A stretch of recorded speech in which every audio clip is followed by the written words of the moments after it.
Ram Ram. Budget चौपाल में आपका स्वागत है। मैं हूं आपके साथ पराग गुप्ता। 1 फरवरी को केंद्र सरकार 2026-27 का बजट पेश करेगी। वित्त मंत्री निर्मला सीतारमण मोदी सरकार का आम बजट पेश करेंगी। इसके बाद प्रदेश के मुख्यमंत्री नायब सिंह सैनी बतौर वित्त मंत्री हरियाणा का बजट विधानसभा में पेश करेंगे। सरकार के बजट को लेकर जनता काफी उत्साहित है।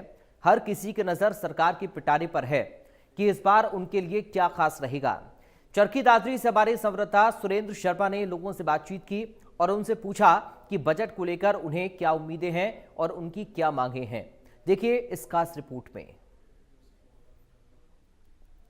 केंद्र सरकार द्वारा 2026-27 का बजट पेश करने वाले हैं और केंद्र सरकार हर वर्ग को देखकर अपने बजट को लेकर आती है, जिसमें अंतिम पंक्ति तक के व्यक्ति को लाभ मिले। इसके लिए हर संभव सरकार द्वारा प्रयास किए जा रहे हैं। अब फिर बजट यहाँ आने वाला है और बजट को लेकर लोगों को क्या उम्मीदें हैं, यहाँ मेरे साथ बहुत से वर्ग के लोग बैठे हैं, वो भी बताएंगे कि उनको बजट से क्या कुछ उम्मीद है। तो हम बात करेंगे कि जो केंद्र सरकार बजट पेश करने वाली है उसको लेकर आपको क्या उम्मीदें हैं, क्या होना चाहिए बजट में।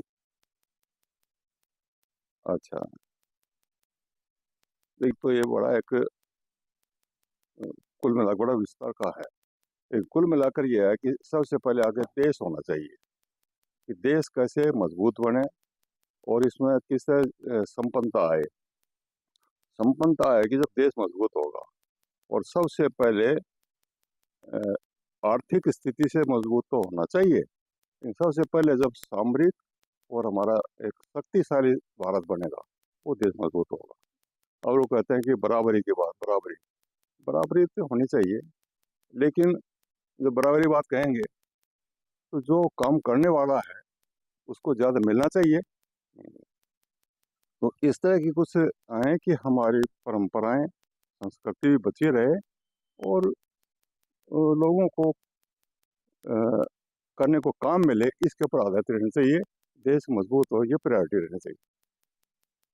केंद्र सरकार जो बजट लेके आ रही है उसको लेकर आपकी क्या उम्मीदें हैं और क्या होना चाहिए, क्या आपकी सलाह है कि केंद्र सरकार जो बजट पेश करे उससे हर वर्ग के व्यक्ति को फायदा मिले, क्या कहेंगे। अपना भारतवर्ष कृषि प्रधान देश है। 85% लोग कन्याकुमारी से कश्मीर तक खेत खलिहानों में काम करके अपना गुजारा करते हैं। तो मैं केंद्र गवर्नमेंट से चाहूँगा कि किसानों के लिए स्पेशल बजट पेश करे, ताकि इस देश का किसान अगर खुशहाल है तो मैं ये मान के चलता हूँ ये देश मजबूत होगा। और ये देश मजबूत तभी होगा जब किसान खुशहाल होगा, क्योंकि किसान की जेब के अंदर अगर पैसा होगा, अगर किसान की जेब के अंदर पैसा होगा तो वो अपने परिवार के लिए, पोषण के लिए 36 बिरादरी के जो हमारे दुकानदार भाई हैं, चाहे व्यापारी हैं, चाहे कर्मचारी है, चाहे कोई और है, वहाँ भी उनका पैसा उनके पास पहुँचेगा। तो मेरा तो ये मानना है भाई, किसान के लिए स्पेशल बजट अगर गवर्नमेंट करती है तो इससे अच्छा कुछ भी नहीं होगा। जो बजट अभी पेश होगा उसको लेकर क्या कुछ उम्मीद है आपकी। अब तक जो सरकार कर रही है वो बहुत अच्छा ही कर रही है। जैसे भी मीडियम वर्ग का जो आदमी है ना, वो ज़्यादा पिस रहा है इस टाइम पर। सबसे बड़ी क्या है कि छोटे वाले जो हैं, नीचे वाले हैं, उनको भी सरकार सहायता देती है। जो बड़ी हैं उनको तो ऐसे ऑटोमेटिक ही है उनके पास सहायता। और जिनके पास मतलब मान लो मध्यम वर्ग के हैं ना, जिनके पास बेचारे पास खाने के ऐसे ऐसे परिवार हैं जिनका गुजारा नहीं हो रहा, उनके बारे में अगर सरकार सोचती है ना तो बहुत बड़ा योगदान रहेगा। आप बजट को लेकर क्या चाहेंगे कि क्या होना चाहिए बजट में, जो केंद्र सरकार अभी 2026-27 का पेश करने वाली। जी नमस्कार भाई साहब।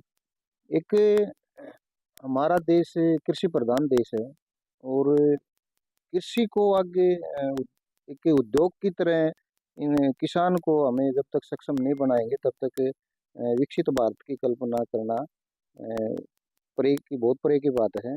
इसी के तहत जैसे अभी हमने गाड़ियों की है, जो गाड़ी की लिमिट 10 साल की है, उसके अंदर उसके साथ साथ ट्रैक्टर की भी 10 साल की हो गई। एक तो मेरी सरकार से आपके चैनल के माध्यम से अनुरोध है कि वो ट्रैक्टर की लाइफ 30 साल करे, क्योंकि ट्रैक्टर बजट में भी ठीक आता है और उसमें उस 10 साल के अंदर उसको ना वो उसकी कीमत पूरी कर पाता है किसान, और उसकी लाइफ 30 साल की जाए ट्रैक्टर की 10 की बजाय।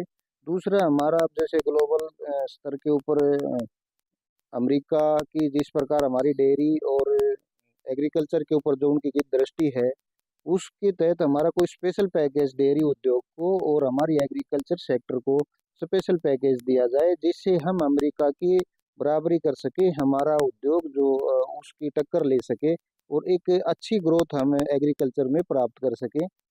इसलिए हमारी ये सरकार से अपील है कि डेयरी उद्योग और एग्रीकल्चर के अंदर हमें कुछ राहत दी जाए किसानों को, जिससे वो अपनी आय को बढ़ा सकें।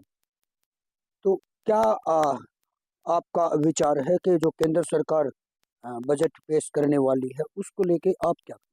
नमस्कार जी। जिस प्रकार सरकार इंफ्रास्ट्रक्चर पर काम कर रही है पूरे देश में, रेल पर, सड़कों पर, उसके उसके कारण जो लोगों का जीवन सुगम हुआ है, उसमें अभी और बहुत सुधार की जरूरत है। और जिस प्रकार देश की सामरिक स्थिति पहले से मजबूत है और देश मजबूती की तरफ बढ़ रहा है, उसमें भी अभी जैसे 7 सिस्टर्स हैं, 7 सिस्टर्स में कनेक्टिविटी बढ़ रही है, टूरिज्म बढ़ रहा है, तो उसके लिए सरकार को और प्रयास करने चाहिए।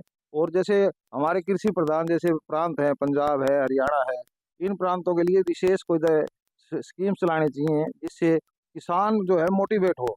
जैसे कुछ कंसेप्ट चल रहे हैं गुजरात में, महाराष्ट्र में, ऐसे ही हमारा भी यहाँ पर कोऑपरेटिव जो सिस्टम है उस पर सरकार को ज़्यादा बल देना चाहिए। और शिक्षा पर जो नई शिक्षा नीति अभी आ रही है इम्प्लीमेंट के, उसका इम्प्लीमेंटेशन जल्दी होना चाहिए और सभी विश्वविद्यालयों में शिक्षा का प्रसार इस प्रकार हो कि जो टैलेंट है उसी पर काम हो, तो बेरोजगारी की समस्या खत्म होगी। क्योंकि युवा युवा देश है, तो युवा देश में काम की बहुत ज़रूरत है, इसलिए सब युवाओं को काम मिले, इसके लिए सरकार को विशेष रूप से इस बजट में प्रावधान करना चाहिए।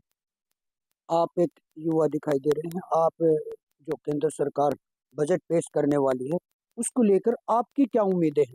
देखो जी, मैं तो यही कहना चाहूँगा कि सरकार को, आज का जो युवा है वो एजुकेटेड है लेकिन उसके पास काम नहीं है। क्योंकि हर कोई ये तो है नहीं कि एजुकेटेड होकर आईपीएस या फिर आईएएस बन जाए। तो उनको मतलब जो मतलब कम मतलब है ऐसे मतलब उनको ही मतलब सरकार को कुछ ना कुछ मतलब अपना वो उनका हो जाए ऐसा करना चाहिए। ठीक है। और जैसे मतलब युवा इस अपना मानसिक संतुलन खो के मतलब नशे की ओर जा रहे हैं ज़्यादातर, क्योंकि उनको जॉब वगैरह मिल नहीं रही है। एजुकेटेड वो है तो नशे पे भी मतलब थोड़ा सा मतलब गवर्नमेंट को करना चाहिए। तो जो केंद्र सरकार बजट पेश करने, आप भी युवा हैं, तो आपकी क्या उम्मीदें हैं? आपका क्या है कि आप केंद्र सरकार से क्या उम्मीद करते हैं कि बजट में क्या होना चाहिए? देखिए, आपका सवाल भी बहुत अच्छा है और सरकार इस पे कार्य भी कर रही है। और मेरा ये सुझाव है कि जैसे जो सरकार की स्कीमें हैं, कह रहे हैं कि डिस्ट्रिक्ट लेवल पे इंडस्ट्री बनाई जा रही है। मैं मानता हूँ इनको ब्लॉक स्तर पर, तहसील लेवल पर इंडस्ट्री लाई जाए और स्किल डेवलपमेंट का ऐसा काम किया जाए कि जैसे आजकल जो एजुकेशन सिस्टम है, हमारे जैसे दिल्ली हो गया, चंडीगढ़ हो गया, वहाँ पे एजुकेशन सिस्टम अच्छा है, लेकिन हमारे जो लोकल लेवल है, यहाँ पे हमारे वो वाली स्किल नहीं है। इसलिए स्किल डेवलपमेंट हो और लोकल लेवल पे जो प्रोडक्शन होता है वो बढ़ाया जाए, इंडस्ट्री लाई जाए, ताकि हमारे बच्चे उस पर फोकस कर सके और रोजगार प्राप्त कर सके। और दूसरी बात क्या है कि जो बच्चे जैसे एजुकेटेड तो हैं लेकिन वो ज़्यादातर सोशल मीडिया पर रहते हैं। सोशल मीडिया जैसे ऑस्ट्रेलिया में अभी आपने देखा होगा कि उन्होंने ये बैन कर दिया कि 15 साल से नीचे का बच्चा कोई भी सोशल मीडिया पर अकाउंट नहीं बना सकता। ये उनका करना चाहिए। जैसे ड्रग्स हो गया, ये जहर की तरह फैलता है शरीर में और इंसान को बर्बाद कर देता है। वैसे ही ये सोशल नेटवर्किंग जो साइटें हैं, ये भविष्य को बर्बाद कर रही हैं। उनका जो समय है, कीमती समय जो सीखने का है, वो उससे ध्यान हटाकर वो उनका समय बर्बाद कर रहे हैं। इसलिए मेरी सरकार से ये प्रार्थना भी है, सुझाव भी है कि लोकल लेवल पे इंडस्ट्री आए, एजुकेशन लेवल अच्छा हो, ताकि बच्चों में स्किल डेवलपमेंट हो और उनको बढ़ावा मिले और वो अपना कैरियर बना सके। कहीं ना कहीं अगर चरखी दादरी की बात करें तो जिला बने हुए भी 7-8 साल हो गए। इसको लेके क्या कुछ आप उम्मीद करते हैं कि चरखी दादरी में क्या कुछ जरूरतें यहाँ फिलहाल हैं? देखिए, चरखी दादरी जिला बन तो गया, इसे बने हुए भी आज 8 साल हो चुके हैं कि अब भी हम बैसाखी पर खड़े हैं और अब भी हम दूसरे जिलों के ऊपर डिपेंड हैं, क्योंकि हमारे बहुत से अधिकारी हैं जो भिवानी जिले में हैं और एज ए एडिशनल चार्ज हैं, हम अपना काम नहीं करवा पा रहे। और इसके साथ साथ ना हमारे इस जिले में इंडस्ट्री है, ना यहाँ लोकल जो ब्रांड है वो बढ़ पा रहा है आगे, यहाँ कुछ नहीं हो रहा। तो मैं यहाँ इस जिले की ओर से मैं हमारे सीएम साहब से, एमएलए साहब से भी ये प्रार्थना करूंगा कि जितनी ज़्यादा इंडस्ट्री हो सके वो लेके आए। हमारी जो सीसीआई है, जो अभी यहाँ बिल्कुल जो जमीन है वो एक तरह से बंजर ही पड़ी है, काफी जमीन है, वहां पर डेवलपमेंट हो, कोई ना कोई नई कंपनी आए, दो चार और आए, बढ़िया सी आए, यहाँ रोजगार बढ़े, उस पर काम हो। केंद्र सरकार का जो बजट आने वाला है उसको लेकर आपकी क्या कुछ राय है, क्या कहेंगे?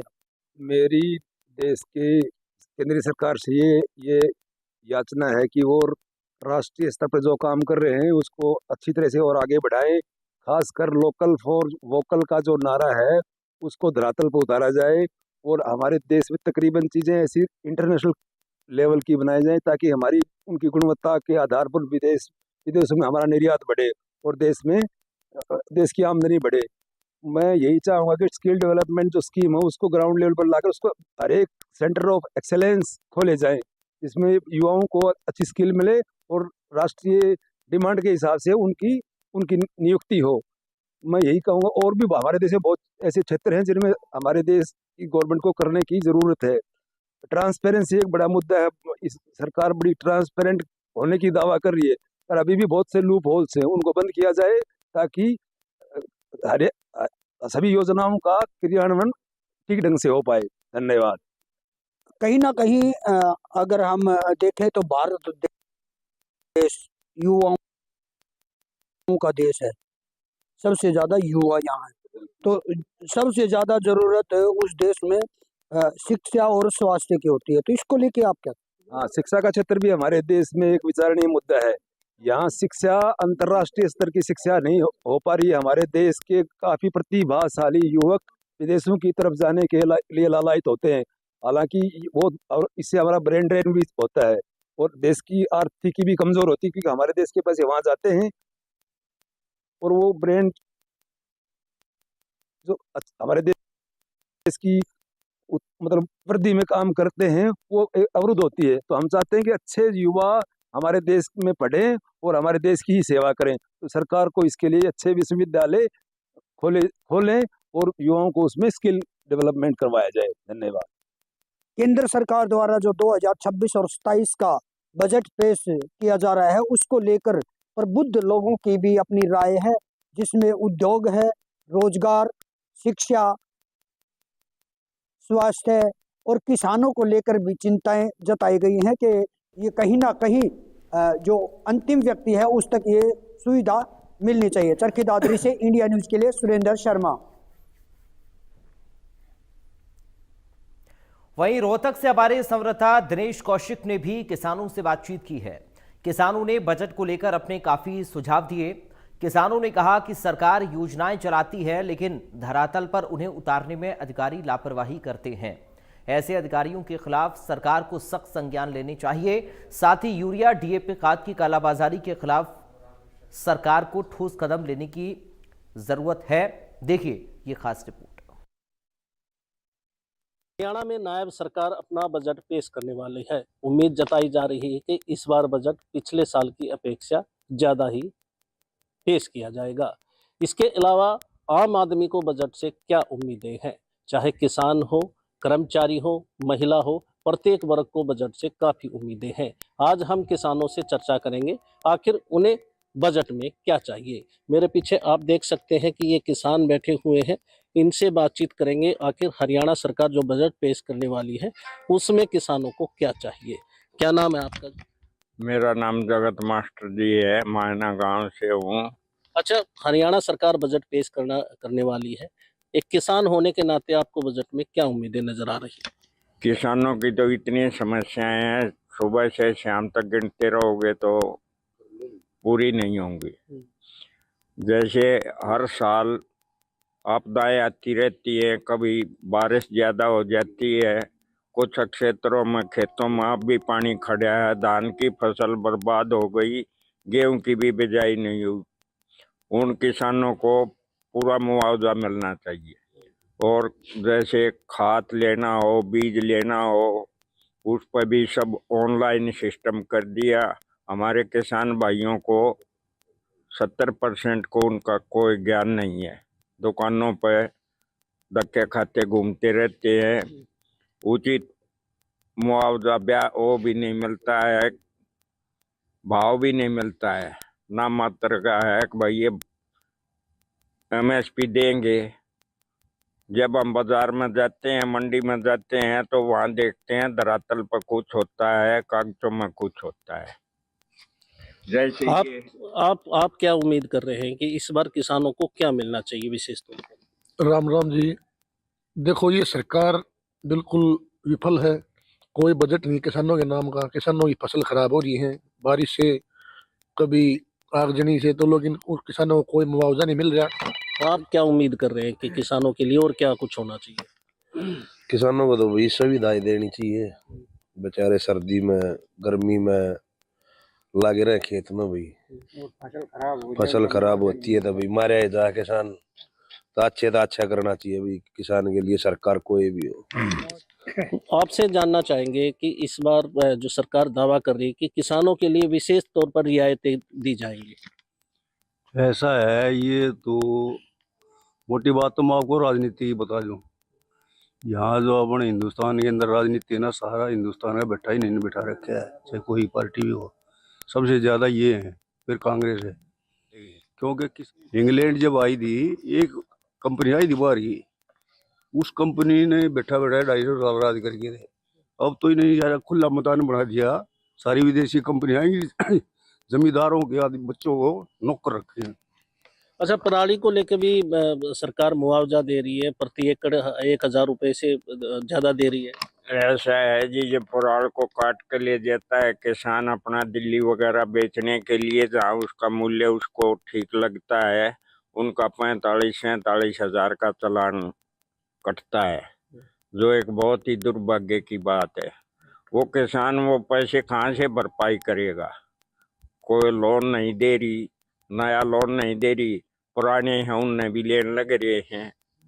नाम मात्र का लोन होता है। पराली की बड़ी समस्या, अगर हम उसको खेत में जलाएंगे तो हमारा चालान करते हैं, और अगर उसको उठा कर काट कर चारे में बेचने जाते हैं तो चालान करते हैं। ये तो सबसे दुर्भाग्यपूर्ण बात है। तो इस बार बजट से आप क्या उम्मीद कर रहे हैं कि क्या कुछ होना चाहिए? उम्मीद तो पब्लिक करे बैठी है कि हम कर देना बढ़िया है। बाकी देखो इनकी सलाही बात है। MSP का रेट भी अच्छा दिया जा रहा है, और जो ऑनलाइन जो रजिस्ट्रेशन हो रहे हैं उससे आपको क्या दिक्कत है? मोटी बात जाना हम देसी हिसाब से जो ये कर रहे हैं कर देना चाहिए। लोग तो बातों में बैठे नहीं, इंतजार देख के हम करेंगे तो क्या हो नहीं रहा? तो लोग आई नहीं कुछ कर दिया। आगे देखो ये सक्का मार भी थे। ऐसा जो MSP जो दे रहे हैं ना, ये MSP तो नाम की है यहाँ के किसानों की। यूपी के हैं और कहीं के हैं, वहाँ की ट्रक भर भर के लागा अपने जो इनकी सेटिंग होती है वो करते हैं। और 200 400 रुपए क्विंटल भाव सब MSP से कम खरीदी जा रही है। चाहे धान लगा लो आप, चाहे बाजरा लगा लो, यहाँ जो सरसों लगा लो। तो बाजरा और गन्ने का भाव भी तो पूरे देश में सबसे ज्यादा हरियाणा में। नहीं, हरियाणा में होते सबसे ज्यादा हैं। हरियाणा सारे हिंदुस्तान को खिला रहा है। ये तो मजबूरी है इनकी, ज्यादा होते हैं तो के बाद MSP नहीं देंगे, और हम होते नहीं, बाजरा होगा नहीं कह देंगे।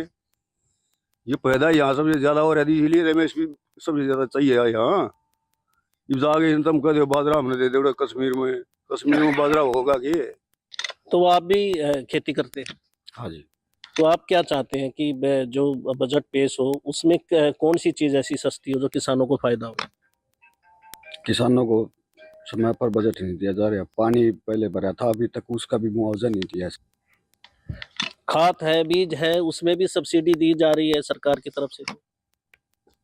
कौन से पर लोग तो मेरे ख्याल में घटा दें और कितना घाटा वादा करते हैं।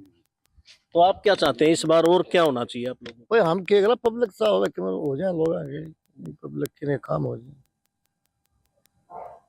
किसानी के बारे में बढ़िया। हमारे चाहने से थोड़ी सरकार कुछ दे देगी, ये करेंगे बहुत कुछ चाहिए जमींदार को। तो आम मान के चलो 1 किले की जैसे आगे पॉलिसी जो बना रही है गवर्नमेंट आएगी कंपनी, वो हम 3 करोड़ रुपए की वैल्यू रखे हैं 1 किले की, और 3 करोड़ रुपए में देख लो, 3 करोड़ रुपए कितना मिल जाए ब्याज जमींदार को, 1 किले की एकड़ हम देख लो, यहीं रहते हो हरियाणा में, मतलब 5-4 लाख रुपए में 1 किला दे जमींदार को, जब उनका काम चलता है। किसानों का लोन कर्ज भी माफ होना चाहिए।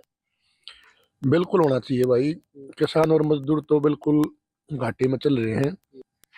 खाद जो बीज और खाद है, वो जो दवाइयाँ है वो नकलिया बन रही थी, लेकिन सरकार ने उसके लिए भी कानून बना दिया सख्त। नकली के बना दिया जी, कोटे में आओ तेल पे छका चल रही, तेल भी खराब आने लग रहा है। और ये गेहूँ भी खराब आने लग रही कोटे में, ये जबरदस्ती कर रही। हाँ, किसान कार्ड भी बनाया जा रहा है। हाँ, उसमें भी लाइन लग रही है भाई, सारा देश लाइन में लगा दिया। वो बोलते हैं अगर ये कार्ड नहीं बनवा तो खाद बीज नहीं मिलेगा, फसल नहीं बिकेगी। बड़ी समस्याएं, ऑनलाइन सिस्टम बंद होना चाहिए। हमारे भाइयों पता तो है ही नहीं उसके बारे में। तो अभी जो बजट पेश होगा, खास तौर पर जो किसानों की डिमांड है, वो कह रहे कि कर्ज माफ होना चाहिए। आप कितना सहमत होना चाहिए? किसान के कर्ज कितने भरेगा किसान? वो कोई नौकरी थोड़ी करे, उसके कोई तनख्वाह थोड़ी है, वो तो खेती तो करे है। खेती बर्बाद हो जाए, बारिश तो कितने बड़े किसान ज्यादा से ज्यादा नीचा जाने लग रहे, और आर्थिक स्थिति सरकार कह रही कि जो छोटे किसान हैं उनके लिए वो ज्यादा काम। सरकार का बड़ा है, सरकार ने करना चाहिए, सब का करना चाहिए। ट्यूबवेल के कनेक्शन दिए जा रहे हैं, बिजली सस्ती है किसानों के लिए, और क्या चाहिए आप लोगों को? बिजली तो जरूरत पड़ेगी ना, जब फसलें नहीं होगी तो पानी कहाँ देंगे। बिजली की हमें आवश्यकता तब होगी ना जब हमारे खेत में फसल होगी। ये जो है ना, आपदाएं आती रहती हैं कुदरती, कभी सूखा है, कभी बारिश ज्यादा हो जाती है, तो उसका कनेक्शन का करेंगे क्या हम सस्ते का। तो क्या समय पर खाद बीज दवाइयाँ मिल पा रही है आप लोग? ना भाई, पहले तो ना मिल रही, मारे रहा थी यूरिया वगैरह की। देखो ये फिर जरूरत पड़ेगी तो मिल लगा कि ना मिल लगा। वो अभी जैसे टाइम था तो अभी मिल पा रहा है ना, थोड़ा है बहुत, ज्यादा पर्याप्त नहीं मिल पा रहा। नहीं भाई। तो बाबा आप क्या कहेंगे, जो ऑनलाइन सिस्टम हुआ है उससे आप संतुष्ट नहीं है क्या? हमें कोई संतुष्टि नहीं। तो उसमें कमी क्या है? सारी कमी है इनमें कि बताओ कि ना बताओ। आप लोगों को पता है ऑनलाइन कैसे होता है? ना कोई बेरा नहीं भाई। अच्छा, किसानों के लिए कुछ नहीं हो रहा? कुछ नहीं हो रहा। खाद लेने जाते हैं तो उसके साथ दूसरी दवाई और बांध देते हैं जिसकी हमें आवश्यकता ही नहीं हमारी जमीन में। बड़ा धोखा चल रहा है, लेकिन कहें तो किसको कहें। आज आप आए हो, आपका धन्यवाद करते हैं हम।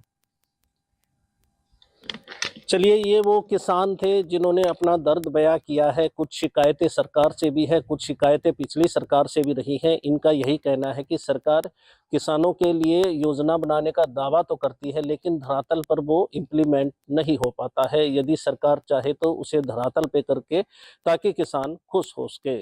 इंडिया न्यूज के लिए रोहतक। तो फिलहाल बजट चौपाल में मेरे साथ अभी के लिए इतना ही। बाकी खबरों के लिए आप बने रहिए। राम राम।